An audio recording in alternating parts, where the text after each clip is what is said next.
Today on the DML News podcast, it seems like Mark Zuckerberg has finally found himself a way to get out of Trump prison, or so he's trying.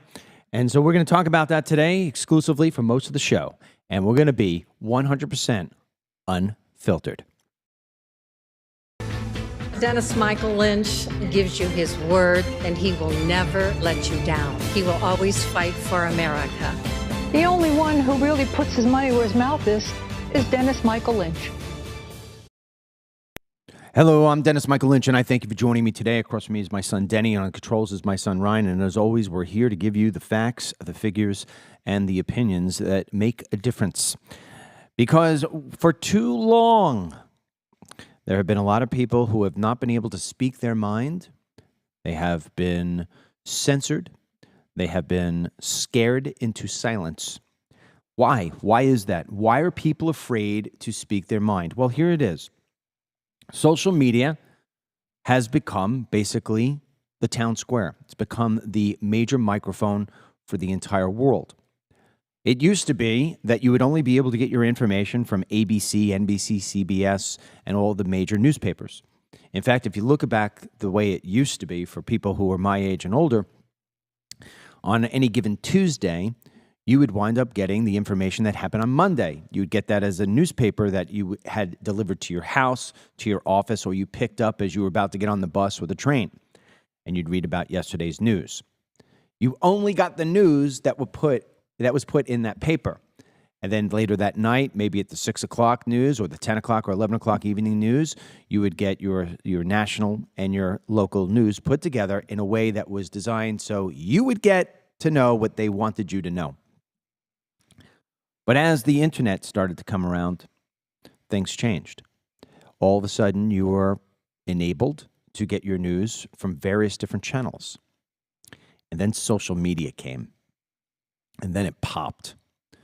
Then people like Donald J. Trump had a chance to become president of the United States because they could reach the end user. They could reach the voter without having to go through the gatekeepers, the people at the Times, the people at the Chicago Tribune, the people at CNN or Fox News or anything like that. We didn't need them anymore.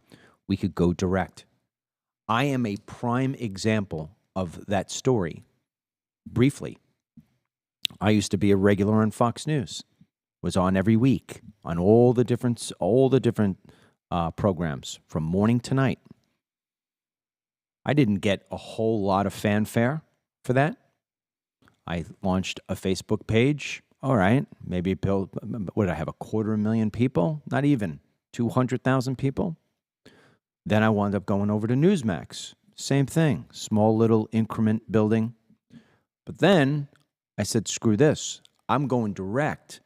I'm not going to have Fox News determine which clips they're going to put out and what the clips they're not. I'm just going to go direct. I'm going to pick up my phone and I'm going to start talking to the people on Facebook directly. And that's how I wound up going into the millions. All the money, all the time that was sent in producing shows and putting on makeup and having car services back and forth into the city and everything scheduled. All of that became secondary to me literally picking up a phone in a baseball hat, walking around in the streets, sometimes windy, sometimes rainy, sometimes the horns of a car or the sirens of an ambulance would interrupt my feed. Nobody seemed to care because it was completely unfiltered. Nobody was stopping me from saying something. There was no commercial break. There was no producer saying I was going too long. And people like, hey, I'm finally getting the information that I want, that I need. And that was working great. And Facebook was the king. Facebook was the place where you can go. Facebook is why Trump won 2016. It's that simple. I always love telling these stats because I think it's simply incredible. In a 3-month run, 3 months, September, October, and a little bit of November, I wound up doing Facebook Live videos about pro-Trump propaganda, as you would want to call it. They want to call it Russian propaganda back in those days, right? It was all Russian propaganda. Like the Russians were feeding me stories about immigration and how it is my bills were too high and how my health insurance was crazy. Yeah, okay, my ass. unfiltered news was getting right to the person on the other side. And my likes and my shares were going so crazy that in really what would be a 2-month, 1-week span, we wound up having over 1 million shares of my daily videos. 1 million shares for over 100 million plays. Think about those statistics. Think about that. My videos were shared so much that I wound up getting on the radar screens of the U.S. government and these other little liberal think tanks who tried to make it sound as if I was a Russian bot. I don't even put Russian dressing on my salad. I don't know any Russians. I don't want to know any Russians. I was speaking from the heart. I was speaking from what I had learned crossing the country, talking to people. But they had to discredit me. They had to discredit you for sharing stuff that was misinformation. That's the direction to which Facebook took because they were pressured by the Democrats in Washington, D.C. They were pressured by the rhinos in Washington, D.C., who didn't want Donald Trump to be anywhere near the White House. And all of a sudden, the First Amendment, the ability to share information in a way that was never, ever put out before, suddenly was crippled. And what did they do, Facebook? They hid behind their user policies. They hid behind voodoo BS. They got fact checkers, and then they had these, you're violating our policies because you talked about immigration. What? You're hate speech. I'm hate speech because I said I hate it when people cross my border? That's hate speech? Here's a strike. Do it again, and we're going to deplatform you. Ooh, better not talk about immigration again. It got so bad on Facebook that they literally took the president of the United States, Donald J. Trump, and they kicked him off the platform. They censored the president of the United States. And then what happened? Twitter followed. They did the same thing.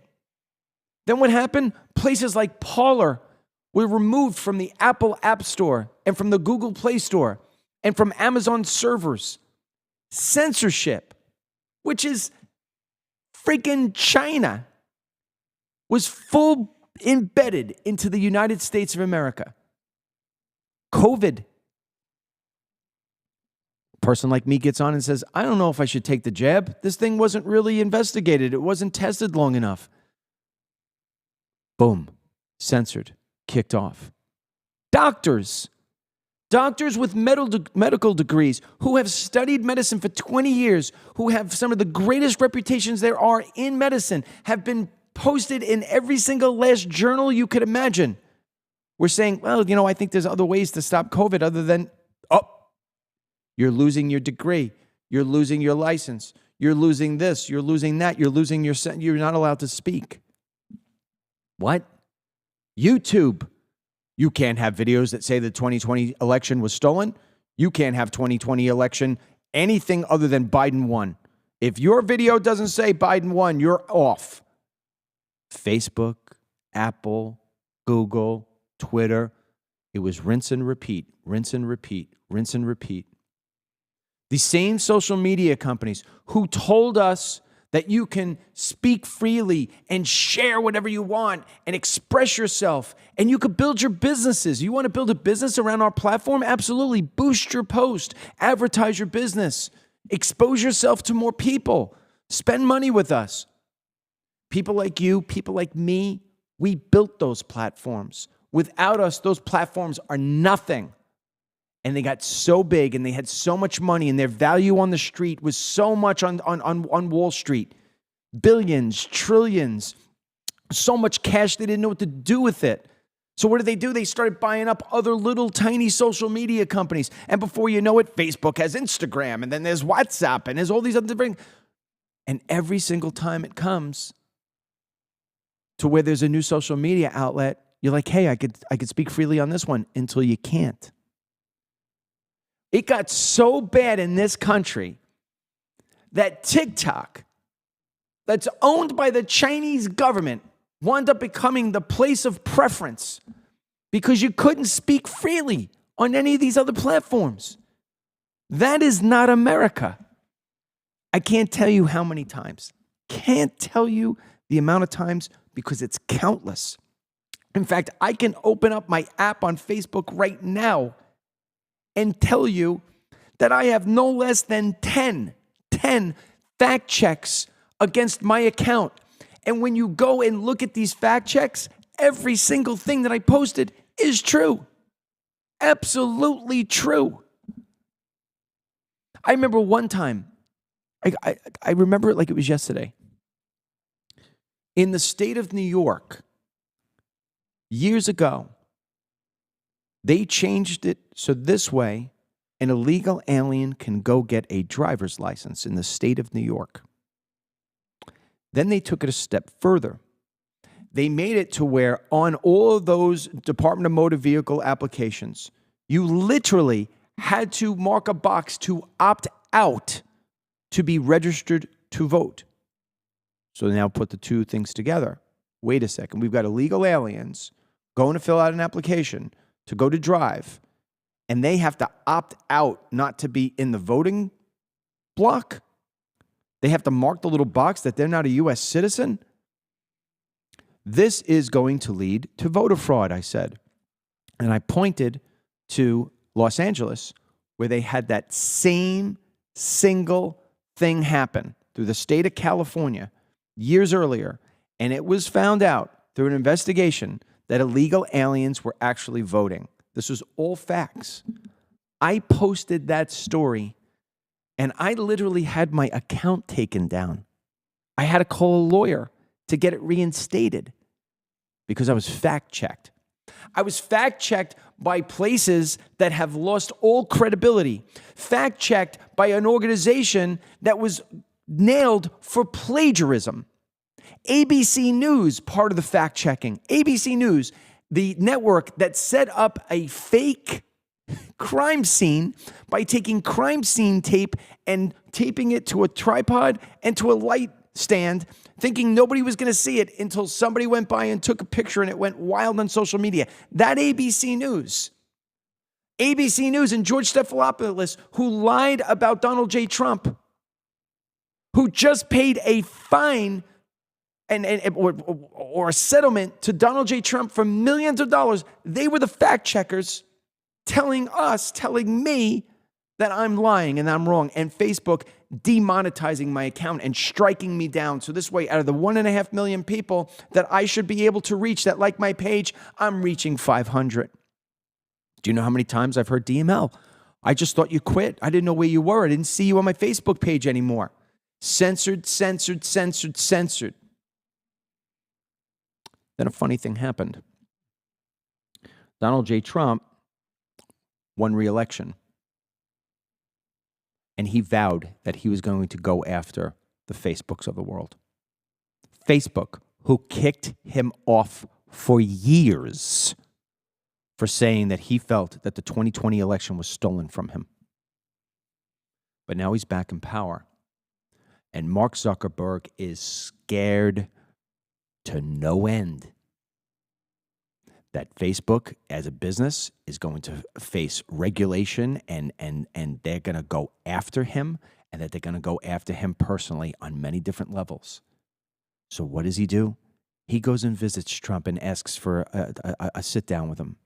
What's the next thing he does? He takes one of Trump's best friends, or at least one of his greatest champions, and Dana White, who leads the UFC, and invites Dana White to be on the board of now Meta, really known as Facebook. But Zuckerberg has taken it a step further. Zuckerberg now has announced in a 5-minute video, which I'm about to play for you, that he's going back to free speech. He admits that the fact checkers were biased. He admits that they took it too far. He admits that it was all politically driven. But what he hasn't done is he hasn't compensated people who had their reputations destroyed, who had their businesses wiped off the map, who spent tens of thousands, if not hundreds of thousands of dollars on lawyers to protect their name and to try to get back into the social media sphere that Mark Zuckerberg and his freaking cronies kicked them off. He hasn't said sorry for all the damage that he's caused. So now I'm supposed to be able to speak freely. Well, let's see if it works. Mark Zuckerberg, you just don't get to be a prick on one day and then the next day say, oh, well, I'm not a prick anymore. And if Donald J. Trump still doesn't go after Facebook and doesn't go after Mark Zuckerberg, well, then Donald J. Trump isn't the guy I thought he would be. Because Facebook's going to play this game until Trump is done 4 years from now. And then he'll get the pressure, Mark will, from the Democrats to go back to the way he was. And what's to keep him from doing that? Maybe he'll be afraid that the Democrats will throw him in jail. And then it will go right back. Here is Mark Zuckerberg for 5 minutes. We never play 5-minute videos on this program. This one's well worth it. Because let me tell you something. If you can't tell, I hear this morning. I'm freaking pissed off. For years, I've had to deal with Facebook. For years, I gave them money. For years, I gave them information, inviting me into programs. Hey, would you have a one-on-one conversation with one of our market analysis people? And so many times, bending over backwards for these people. And what do? They stick it in your ass. They could care less about you. But now he wants to welcome you back. Listen to this guy for 5 minutes rant. Play it. Hey everyone, I want to talk about something important today because it's time to get back to our roots around free expression on Facebook and Instagram.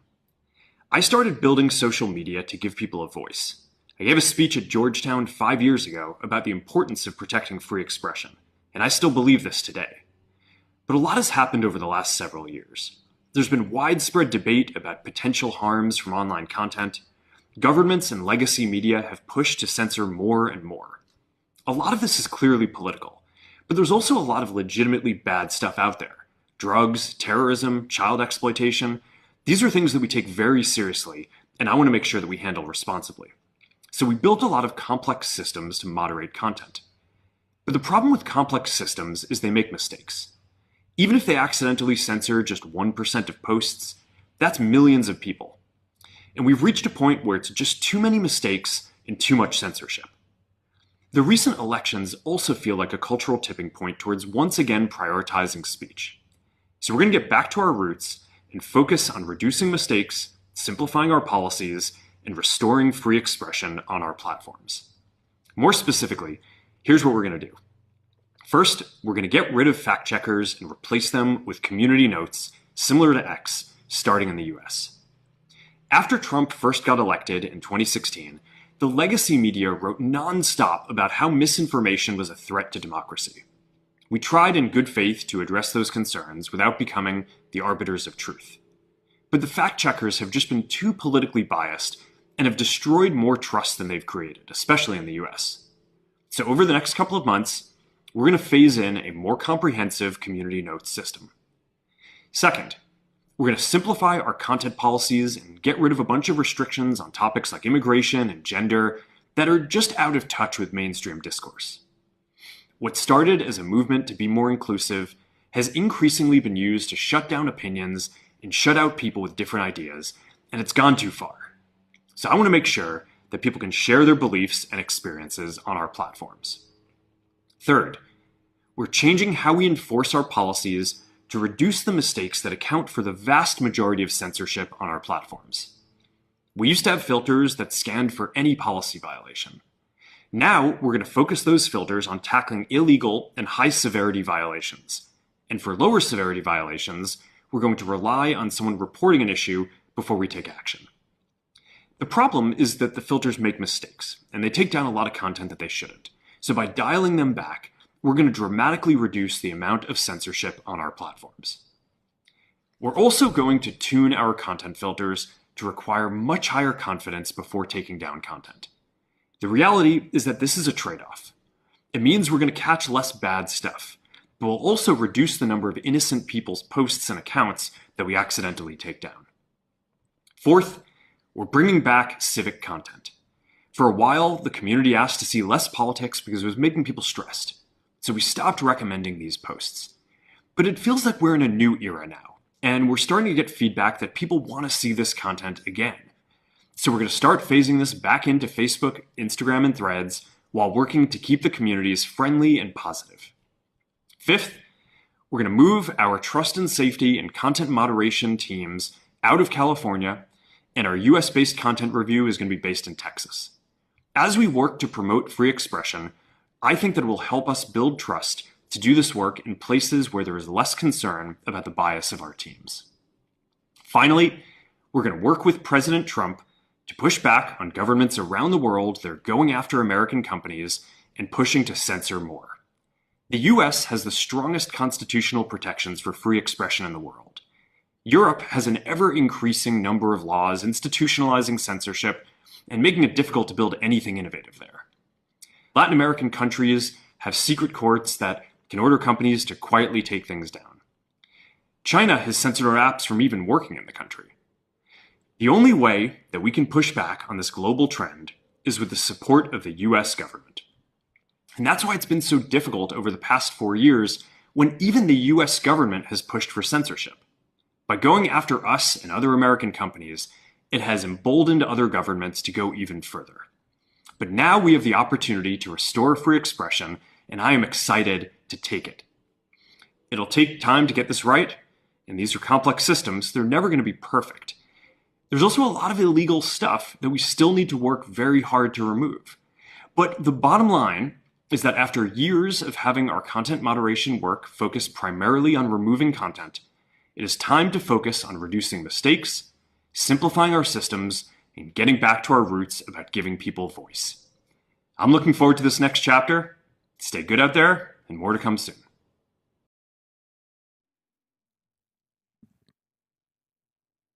Yeah, so I'm looking up here on what it is that Facebook recently nailed me for. And it's amazing. So it's still up there. And one of the things they got me for was that I had posted that a good majority of the states that Kamala Harris won do not have strict voter ID records in. And they came back and said that that was false information. How could that be false information? It's the truth. And so this is the sort of thing that do. We did another one I just got nailed for, which was I put that the drones up there, there was a person who had an opinion that it was the Chinese that were flying those drones, and that they were flying them over potential facilities that had nuclear energy in them. This was a person's opinion. And I said, sounds legit. And they hit fact check that that's not what the drones are. Nobody knows who those drones are. There has been no revelation to who is operating those drones. How can you fact check me and tell me that that's not true? So this is the sort of thing, but it's still up there. I mean, it's still up there. There's no doubt. Now, do those things get erased after a while? I have no idea. But, you listen to what he said, Dennis. For the longest time, this and that and whatever, and they've got drugs and children being trafficked and cartels are using Facebook. I mean, now all of a sudden, after years of cartels putting out advertisements on Facebook to get people to help in the trafficking of people, in scumbags chasing little children to try to lure them in for sex, now all of a sudden he's realized that that's a problem, that he has to focus on that instead of focusing on conservatives. What's your take on this?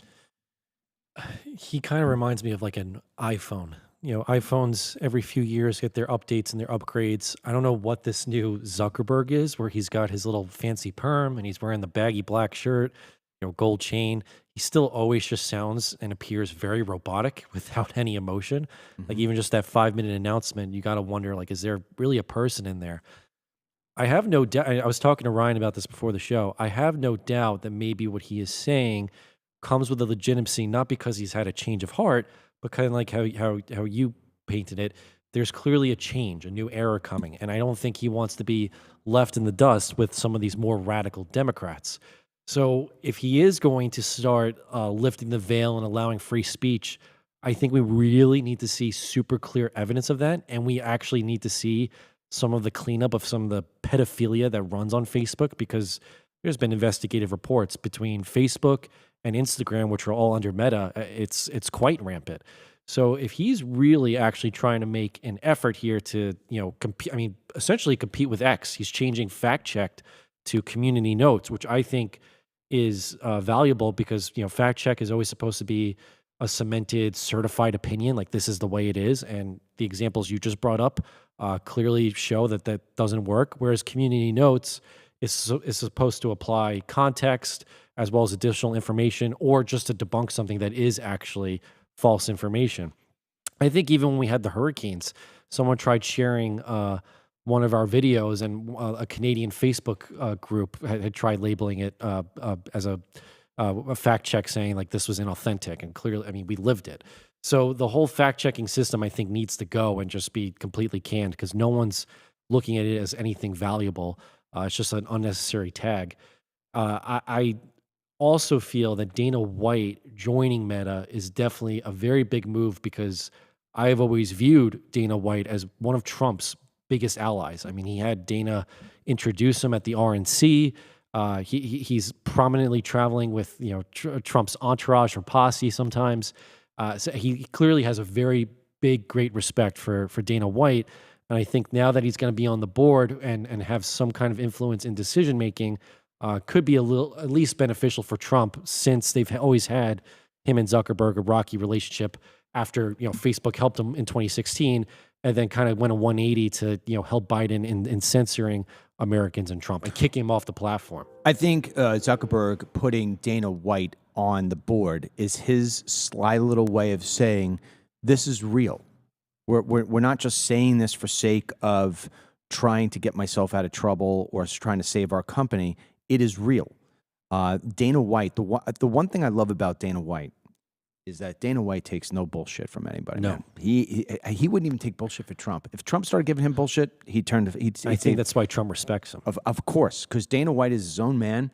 He's not going to be bought, and he's basically got an FU attitude, right? Hey, if I like you, I'm going to love you. If I hate you, I'm just going to blow you the hell off. I don't need you. Mm-hmm. And so the one thing about Dana White is that he goes to these board meetings when there are problems, whether it's a communication that's coming to Trump, coming to Zuckerberg via Trump.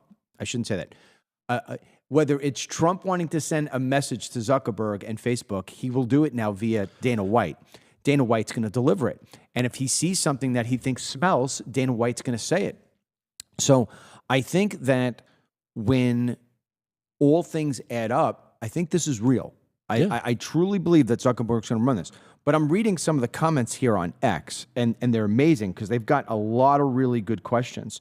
Somebody says, I wonder whether or not he really would have done this had Kamala Harris won. Right. That's a great question. I don't think he would. No. Look, he and Jeff Bezos and Sam Altman at OpenAI, they've all been donating $1 million to Trump for the inaugural fund, and that's clearly a bending of the knee. But I think with Zuckerberg, it's to a higher extent because of how influential his platform was in 2016, back when you were doing the walk and talks, and it was Trump's first campaign run. But then clearly how influential they were after that in terms of censoring people, taking down accounts. I think they were the first to start the crusade of kicking Trump off of platforms. I think they were the first one to give Trump that boot. So I think if Kamala won, we would be in a totally different alternate situation. But I think Trump winning, look, I even said it to Ryan before the show. I almost want to ask you to put yourself in Zuckerberg's shoes. Mm-hmm. You become the youngest billionaire in the course of history. Mm-hmm. You essentially create, at the time, the biggest social media platform in the world. Clearly outpacing MySpace back in the day. And even, with X, how it is now, it still doesn't have what Facebook was when it first got introduced. He had something in a way, beautiful there. Yep. And he allowed it to be compromised by the outside forces. And he kind of says it in that video of government that kind of gave him the, hey, you got to start, turning down the faucet here and putting the censorship label. Thing is, Zuckerberg, I don't think has this emotional intelligence to really stand up for himself, because he clearly didn't. He abided by them. Mm-hmm. So whether it was to save his own butt or maybe because he really does believe in their philosophies, it's a little hard to tell. He keeps doing things over the last 2 years that would make you say he doesn't seem like a crazy liberal. But his actions really spoke loud in that 4-year span when Joe Biden came into office and was president. So my hope is we do see a change happen in the next 30, 60 days where people maybe are posting on Facebook like, hey, I can share this and that. In the past, I would have been targeted or labeled. I don't have that anymore. And if we see that, maybe there's some authenticity. And I don't doubt that it might be tough. I mean, they got what, 1 billion people using the platform? So It's still the most popular platform there it is. It's still, Facebook. There are people who know Facebook better than they would know, a Twitter. Well, keep in mind a few things. I mean, so the timing of this is it's so obvious. First of all, you do have Trump going into office, and the FBI and the DOJ, through direction of Trump, is going to be working feverishly to right the wrongs. So Mark Zuckerberg is getting ahead of that and trying to be an ally. And it's a smart play by Zuckerberg because he understands Trump, just like Elon Musk understands Trump. So Trump loves good press. Trump loves media. He loves to see his name in headlines. He hates seeing himself be attacked in the media. He's got an ally in Elon Musk, who has the most popular app there is right now. yes. So Mark Zuckerberg sees that. And now he's going to have an ally in Facebook. And let's not forget, Facebook owns Instagram.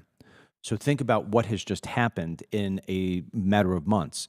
Trump went from being attacked constantly in the media to now turning it around to where he has the number 1, 2, and 3 apps, notwithstanding TikTok, right? 1, 2, and 3 apps championing for him and his people. So now the messaging for Trump is outstanding, right?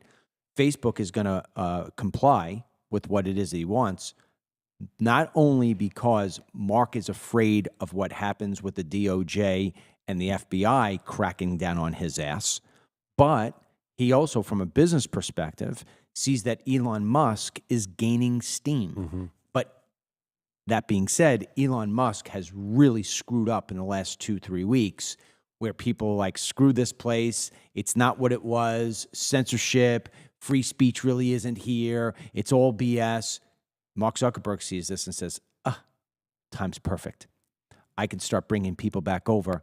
I'm going to take off the censorship. I'm going to put in the community notes, which basically is that any user can put up a note, and if it gains steam, it's sort of like a community note fact check. Yeah. But so it's this perfect, it's the trifecta. It's let me get out of jail with Trump. Let me be an ally to Trump and get more Trump people back. And let me take advantage of the mistake that X just made. Totally. And again, the whole Dana White joining the board is an indication. I mean, one thing you always know about Trump, when he sends a certain person, you know when he's serious. So Dana White being on the board, you know he's going to be that leeway of communication. Another great example, he's sending Don Jr. to Greenland. Yeah. And I know there has been like the jokes of like, oh, Trump's like, talking about buying Greenland again. But it's kind of getting to a serious level. You have Denmark that owns it, and they can't afford it anymore. Yep. You got Greenland looking for their independence, but realize once we're independent, we don't get the Denmark money anymore, but the U.S. money is even worth more than that. Greenland itself, I think, is 56,000 people. To put that in perspective, Hilton Head Island, where we just went, 57,000 people. Yeah. It's a very small country. Right. But when you look into, and I ran it through some AI program, when you look at the economic benefits of taking over Greenland as a territory, their natural resources and the rare earth minerals, and I mean, they have zinc, they've got gold, it's completely untapped. So if Trump in these 4 years, if one of his big accomplishments, like I'm going to take this giant ice shelf, we're going to get some energy out of it and now become even more energy dominant, I mean, that's huge. And it also opens up strategic things for military, opening shipping lanes. I mean, it's an ice sheet with no people on it, but it's very strategic for developing our nation to be stronger. And the fact that he's sending Don Jr., whenever it's Don Jr. or Eric being sent as his representative, he's not messing around. So I think to bring it back to the Facebook aspect, him having Dana White on that board is a huge plus. He's got one of his strongest allies in there. So I think That's why it's real. Yeah, it's why it's real. If Dana White was not on that board, I would take this with a grain of salt. Now, with that being said, we have been positioning here to sue Facebook. Yes. And because they stripped all my monetization for no reason. No reason. We got a message that said, our technology has found that your page is connected to an entity that is breaking our policies. What the F is that? What is that? And we've tried forever. As it is, they owe me $8,000. I mean, it's a lot of money, but it's not a lot of money. I'm spending more than $8,000 on a lawyer to try to get $8,000. So, but the point of it is that I had become so frustrated after, 10, 12 years, that this is what they would do to me. I just said, I have to go after them. I have to go after them. My preference was to have it corrected. And so we just were about to send to them this week. Yeah. In fact, I just reached out to Mike, my lawyer, last night and said, hey, I'm writing you an email about the letter that he had constructed to Facebook. He wanted me to confirm it. And then I had another thing I had going on with him. And then all of a sudden, you guys sent this thing to me this morning about the censorship. And I went back to Mike and said, whoa, hold off on that letter. We were actually sending him a letter this week that said, it's a letter that notices preserve all documents. For discovery, yeah. Every single last document that has my name on it or the word censorship or anything like that, we want those documents saved. Yeah. Because we're going to call for it in discovery. And I was going all in. I mean, I sat down with your mother and I said, this is going to tap into our retirement, but I'm going all in. And likely I'll lose, but I'm going all in.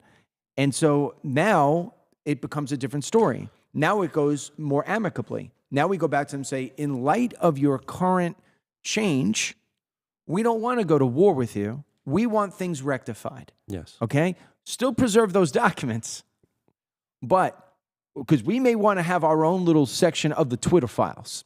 Okay? So preserve all those documents, but at the same time, as if we could just get back to normal and you can unleash our account back to the way it was, fairly so, because we didn't do anything bad. No. We didn't attack anybody. We didn't threaten fire in a theater. We didn't call for violence. Nothing. We did nothing wrong. We just were we were either the victim of an AI program gone woke, or we were victim of a woke employee who just said, I'm going to go after Dennis. I found him. I don't like what he said, and here we go. Now, with that in mind, if you look what Zuckerberg said in his 5 minutes, is that, and he admits things along the way. And I know that Zuckerberg never does anything unless he's talking to that army of Facebook lawyers. So the Facebook lawyers looked at what he said and look what he did, and they said, it's okay, you can do it.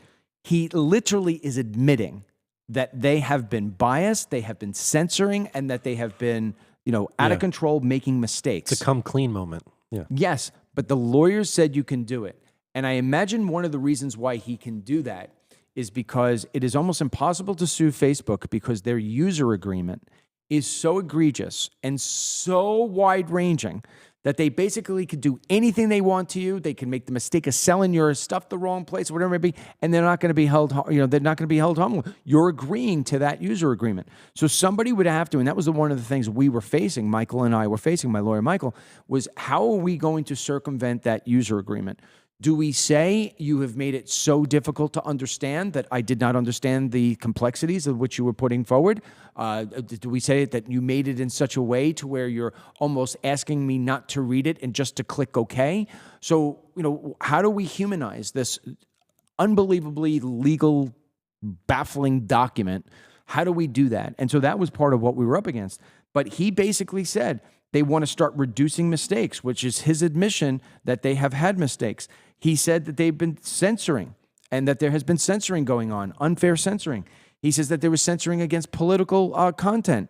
And now by limiting the reach and ratcheting it down.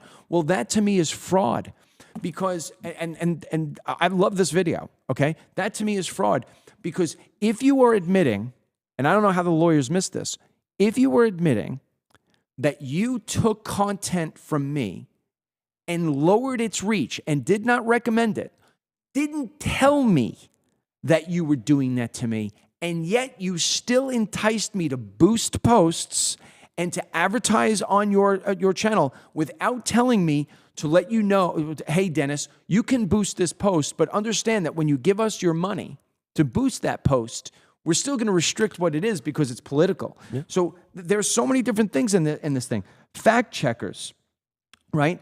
He said that the fact checkers were biased. He admits that they were biased. I've lost money.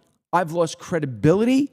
I've had to spend legal fees because I had a biased agency, whether it was PolitiFact, whether it was Snopes, Scopes, whatever the frickin' Snopes, whether it was USA Today. USA Today one time hit me. Remember that article I told you about there with the Breitbart thing about the illegal alien stuff.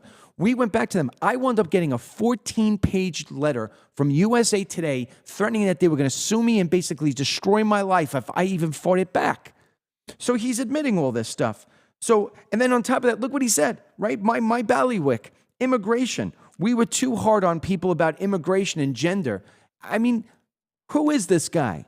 I mean, he just admitted all of his sins. Now, I'm hoping that this was a result of a meeting with Trump.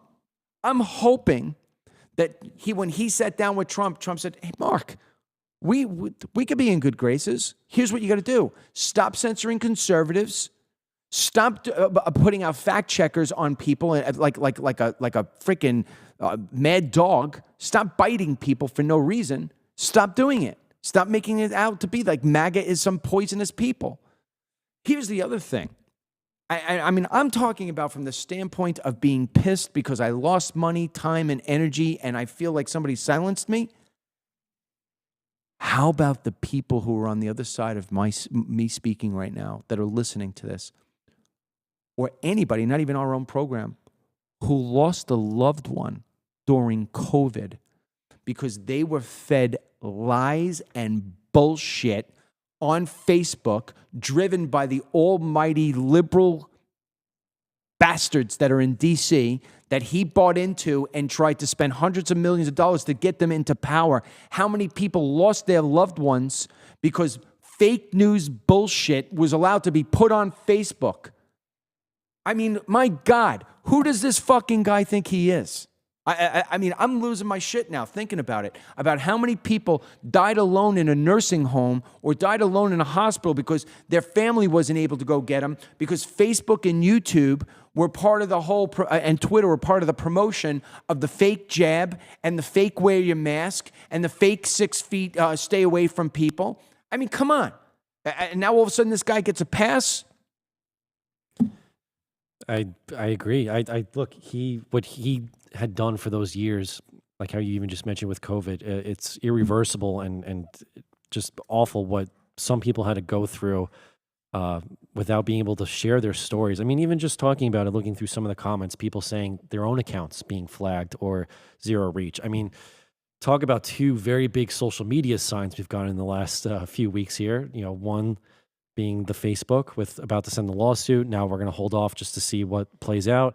And then even X, how we were maybe going to go all in. And, you know, Elon Musk even showing his hand on the censorship scale. There's still accounts since Christmas that have been demonetized and have lost their subscribers. And, you know, they paid money into the platform. And yet they're going with the concept of you have freedom of speech, but not freedom of reach. Well, they go hand in hand. I mean, if you're going to be demonetizing people who are putting money in the platform and want to speak up, especially when your whole thing is you can speak however you want. If you want to grow your audience, great, like, you know, speak it.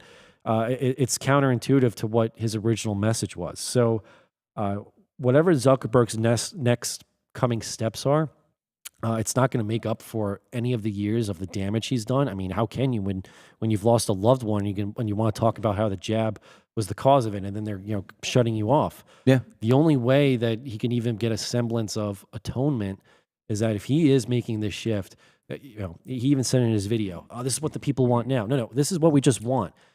We've always wanted it. Yes, keep this policy, and this should be the policy until Facebook's end days, okay? And then whoever your successor is over at Facebook, it shouldn't be Sheryl Sandberg, okay? It's got to be someone who actually will allow the platform to just be as is. Speak your mind, say what you think is true, say what is actually true, not with the reprimand of a ABC fact checker reporter coming in.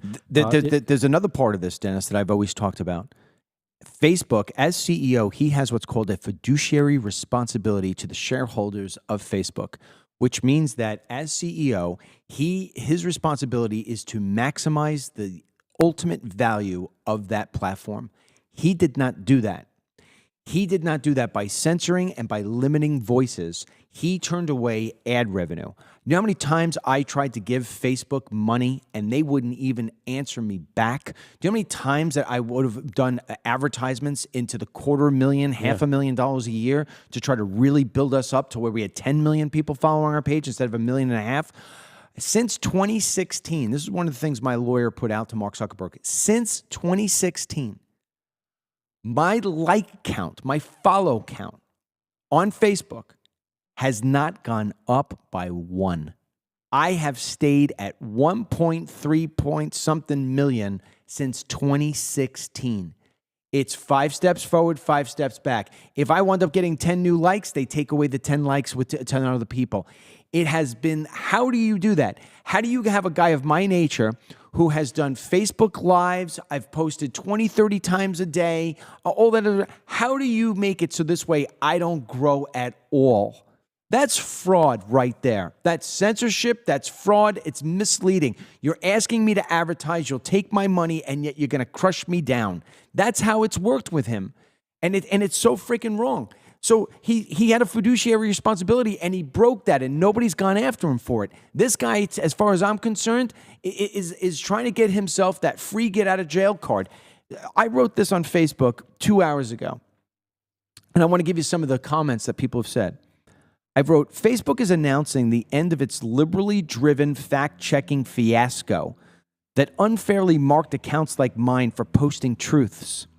It's a nice change, but for years, accounts like mine were being tagged with radically driven false information strikes because we are conservative.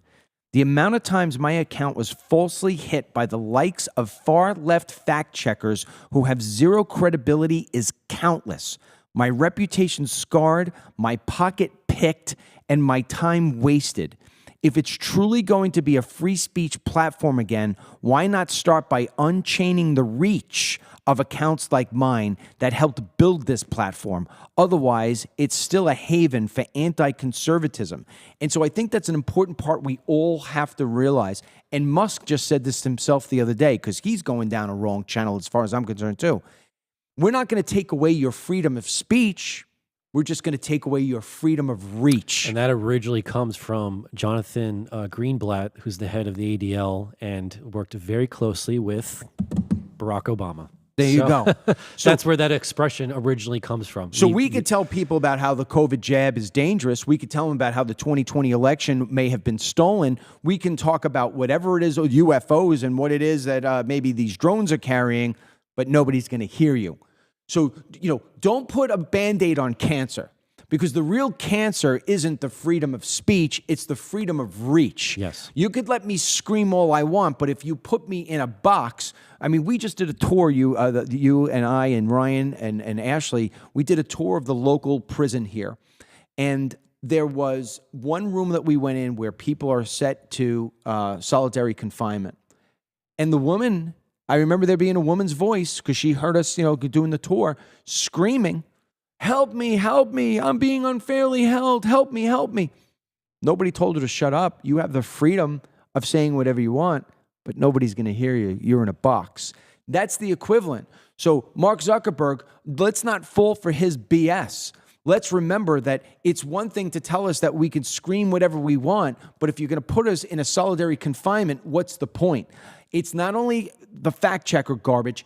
Take off the shackles. Let us reach the people who we paid for and worked for to reach. Not to mention, I'm not that I want to give him the idea here, although I'm sure he does. Like, you're supposed to want to make money off these platforms. If you got someone, well, that's what I said, fiducial responsibility. Yes, but that's what I'm saying. Yeah. So overall, right, you have your reach limited. Imagine if it wasn't. He would be getting money in his pocket. He should want it in a way. It's like, it's ridiculous. I am telling you right now, God take me if I am lying. If Mark Zuckerberg came to me, a very, very, very small media company that consists of my 2 sons, myself, and my daughter sort of part-time, and he said to me, we're going to take the shackles off. you can reach 50% of your 1.5 million people for free. You know what I would say to him? How much money to reach the other half? And if he said, you have to commit to spend $1 million over the year, I would say, you know what? I'm going to roll the dice on that because I think my program is so good that I'll spend the $1 million because I know it will kick me back $2 million. I would sign the dotted line if I knew I could reach all of my people. But he ain't ever going to do that. He ain't ever going to do that. And look at that. That's the fiduciary's responsibility right there. There's no harm in letting me. What is the point of liking a page if you are not going to have exposure to that page? I feel like we could put a compilation of screenshots of all the people over the years who have said, DML, I follow you all the time, but I never see you on Facebook anymore. DML, I'm a follower, but I never see you on Facebook anymore. DML, it's great to see you're back. Did you leave Facebook? Like all the time. Remember, we would always read those comments. Still to this day. Still to this day. I could probably, if he gave me the 10 minutes, I could probably find a good title. I just read what I posted. I got 150 comments. I guarantee you in that 150 comments, somebody's going to say, my God, this is the first post I've seen from you in years. Yeah. Really? Yeah. How sad is that? Why have them like and follow a page if you're not going to? Who the fuck are you to say, well, yeah, come on my platform. I'm going to monetize you. I'm going to put your information out, and privacy is not going to be there because we've been hacked 50,000 times and we give it out. We're going to wind up monitoring you and doing all the different stuff to you. But at the end of the day, we're not really going to give you what you want. That's fraud. That is fraud.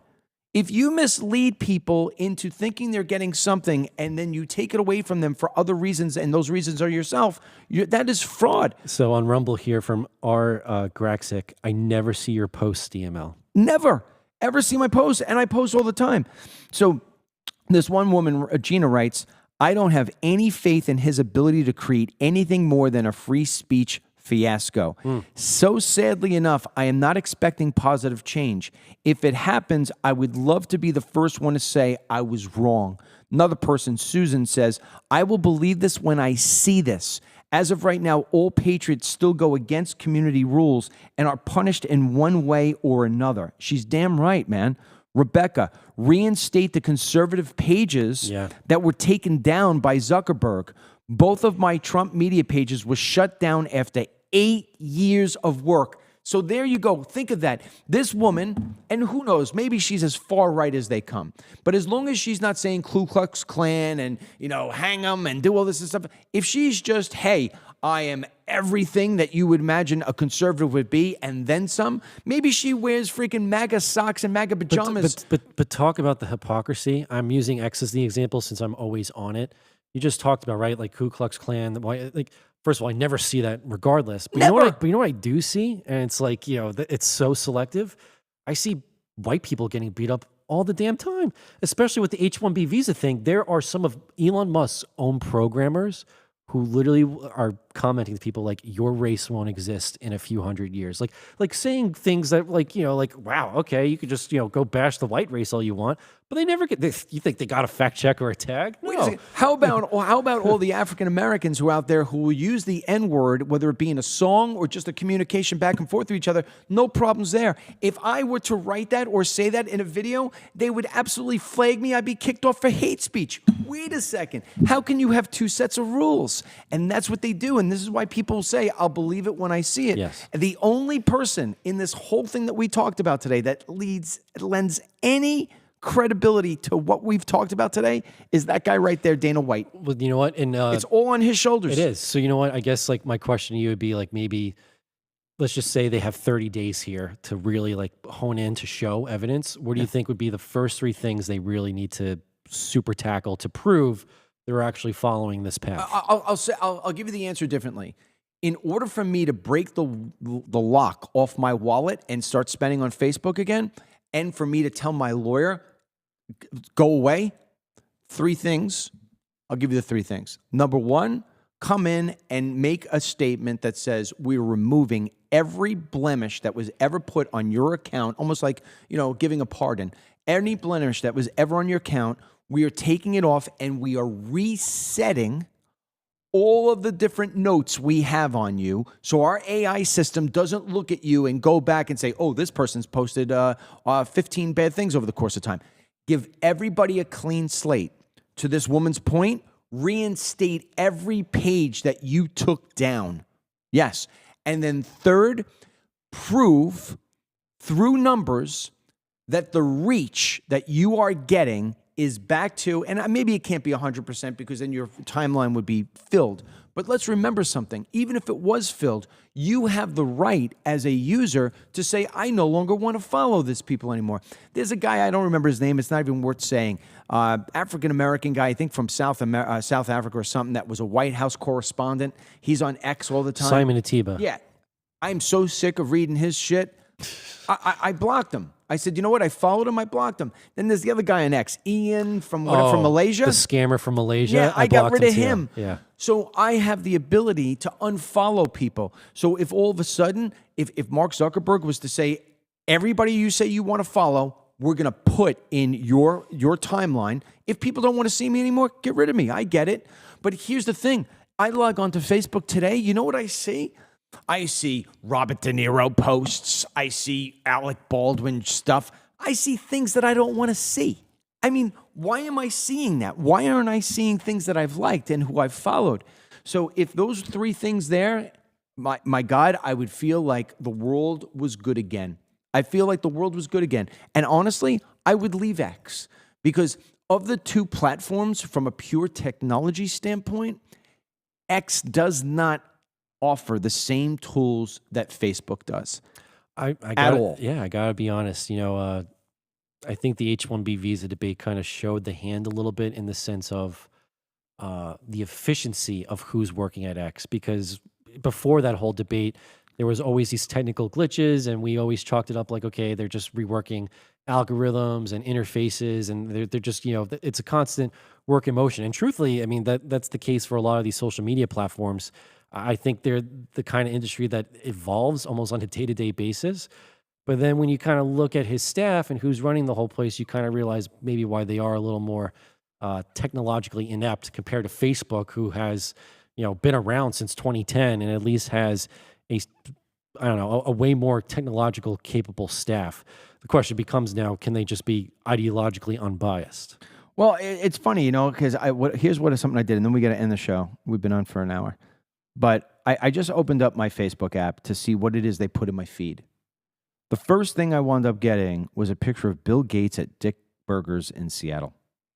All right? Like, who cares? I mean, that's the first thing. And I'm like, this is what I'm talking about. Why do you think I want to see that? Then it goes on to say that Meta brings Dana White on the board of directors. Then it turned out to be The Sun revealed women will be having more sex with robots than men by 2025. I mean, I didn't ask for this. No. I didn't ask for any of this stuff. Why am I getting this? This is ridiculous. This is what just nonsense that I'm looking at through here. I got to think. Breaking: Mel Gibson turns down $100 million from Netflix. It's total fake news. They put that to every single person. I got Mel Gibson and I got Robert De Niro on here. Why am I getting this? I have never shown any interest. Why aren't I getting things that I want to see?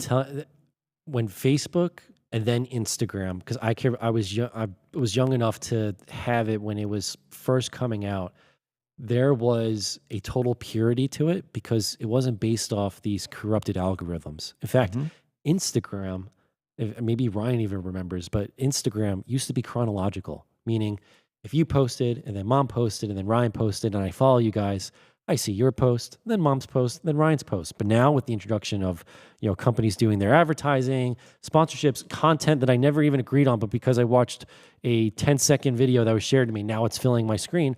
I don't see your post. I don't see Mom's post. I don't see Ryan's post. It gets clouded. It gets drowned.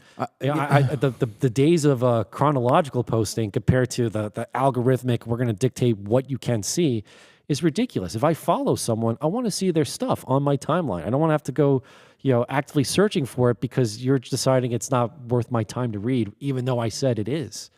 Same thing. Ellen DeGeneres moves back to the UK, and Morgan. Why am I seeing this? Why stuff? are we getting all the creepy celebrities? Yeah. So this is what I'm talking about. Judy, I see little of you on Facebook. Yeah, see little of you on Facebook. Right. And this is so there. That's when I believe it. That's when I believe that really the change has been made. And Sim sick. I never see you either, DML. yeah, there you go. It's sad. It is completely sad. I used to do. You want to do a test? Let's do a test right now. We'll run a little long. Let's do a test right now. Okay. I used to do Facebook Lives. Yeah. And I used to get 5,000, 10,000, 15,000 people. Right. So let's do a Facebook Live right now and prove my point. Let's see how many we get. So we're going to go to. I don't even know how to do it anymore. That's how long it's been. That's why I said Mark Zuckerberg's like an iPhone. I think so many times they do these updates to the apps, the phones. Like, I just got a new phone after 8 years of having the same old one because it was reliable. And I'm 2 months in and I'm still trying to like figure out certain things to the phone.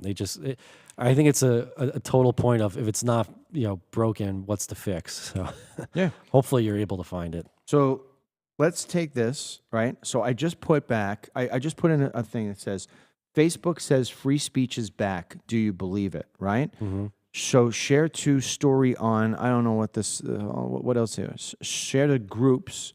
So I'll share it to my groups.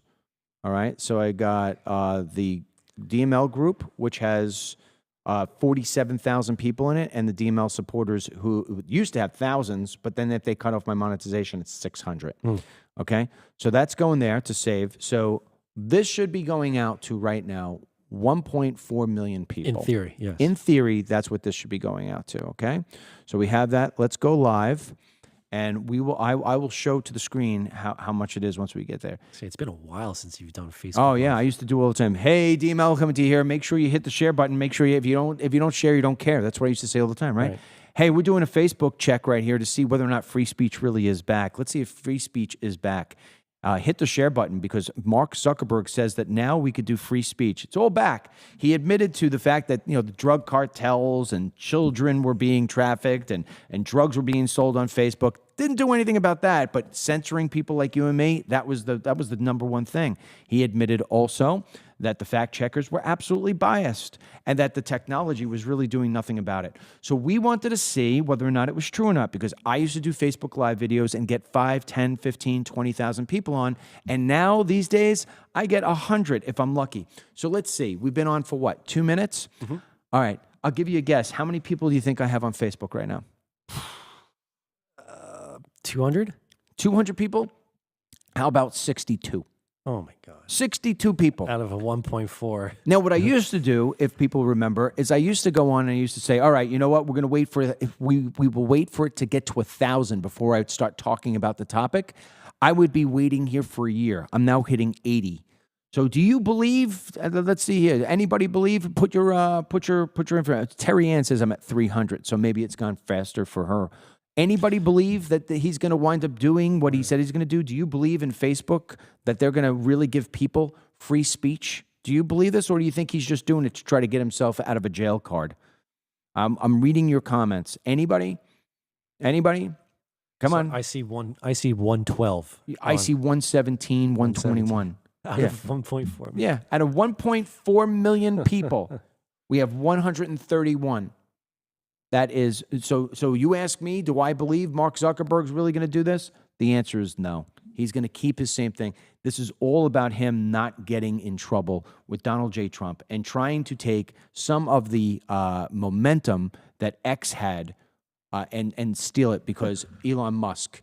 Someone just wrote, Marlena, I cannot believe you're live on Facebook right now. I have missed you so much. And I've missed you too.